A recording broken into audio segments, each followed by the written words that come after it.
I'm Sabrina Register, Comcast Neighborhoods. Welcome to bustling Ballard, where new shops, restaurants, and venues to hear live music abound. But scratch the surface of this metropolitan area of Seattle, and you'll soon feel the current of strong Scandinavian roots. The neighborhood has also maintained its relationship with the water, from its early days of lumber to boat building, even commercial fishing. After all, this is home to the smash reality hit Deadliest Catch. Coming up, we'll meet a couple of the colorful characters from the show, and we'll also explore all that the neighborhood has to offer. It's coming up on Neighborhoods.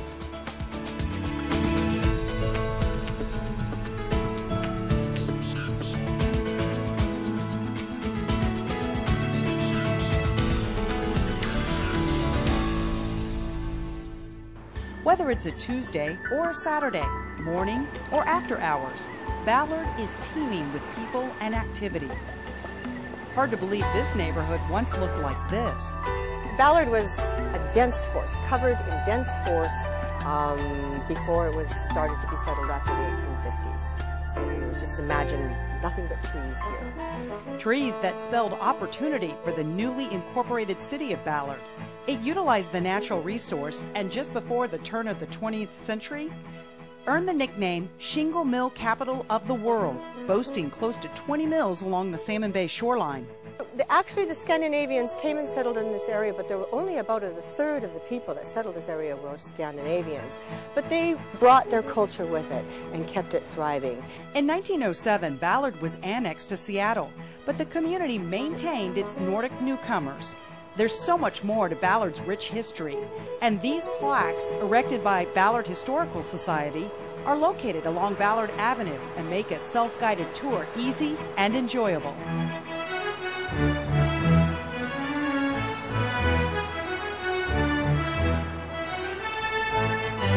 Arguably the most visited place in Ballard, and with good reason, the Hiram M. Chittenden Locks. This is a little oasis right here in the city. On the walk to the locks, a beautiful botanical garden awaits. Prominent Northwest horticulturist Carl English first created the garden in 1931 by secretly collecting and trading seeds. Well, this happens to be the only botanical garden the Corps has in the United States, so it is a very unique place, one of a kind. There are plants here from all over the world. In fact, there are more than 500 species covering the garden's 7 acres. As you make your way to the locks, be sure to check out the administration building, which is steeped in history. The administration building that we see here was one of the first major buildings completed here in 1915. It is on the National Historic Registry of Places, and it was designed by a very famous man, Carl Gould. Another famous man, Hiram M. Chittenden, transformed not only Ballard but all of Seattle, even the region, with his design of the locks. There was no way to get in and out of Lake Washington, not by any kind of a vessel that could be hauling freight or anything like that. So this was all done for commercial reasons. But over time, the locks have become a mecca for pleasure boaters, and we see about 60,000 boats every year, 80% of which are pleasure craft. Not to mention the thousands of sockeye, chinook, and coho salmon that pass through every year during the summer and fall. The locks are open 7 days a week and are free for the public to enjoy. Along busy Market Street in Ballard, sandwiched between burgers and cupcakes, is a theater that holds definite distinction even outside this neighborhood. This is one of the most historic sites of the theater, really in the nation. In 1914 here, the Majestic was built and opened. In 1928, it became the Roxy. In 1947, it became the Bay. And when she closed in 1997, she was the nation's longest continually operated movie theater. Al-Haddaf, yes, part of the Al-Haddaf family of Long Acres Racetrack, longed to interact with the public again and purchased the Shuttered Bay Theater in 1998. I love movies, and I love neighborhood, and I love community. And we just thought, what if we could create new memory? What if that feeling of your community's theater, the one you could walk to, with the same person in the ticket booth year after year as a child grows up, which was so much a memory of my childhood. What if we could do that? Thanks in large part to longtime employee manager Brent Seward, the show does go on at Seattle's only family-owned and operated theater. Continuing the tradition of real butter on the popcorn, two-ply toilet paper, and other amenities. Majestic Bay combines a rich past with state-of-the-art sound and picture quality to give the moviegoer an experience to remember. Talk to residents around here and they'll tell you a trip to Ballard is not complete without a visit to Larson's. The famous Danish bakery sells every kind of delectable baked good you can imagine, and more. There's only a few places in the country that actually make an authentic Danish kringle. So while their cakes, their cookies, and their pastries bring in scores of fans daily. Yep. Thank you. Enjoy. It's the kringle that makes them crazy busy during the holiday season. Jess, this is the famous kringle? This is our authentic Danish pastry, made from scratch, pieces of long dough tied together to make a pretzel, and then we have all of this almond paste filling on the inside, which is what people really go crazy for. Another Danish delight was just too good to pass up. This is smørkage, and this is an authentic Danish pastry.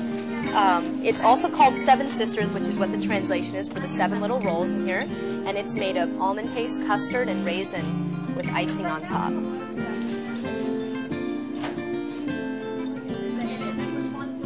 Is it good? Good. Yep.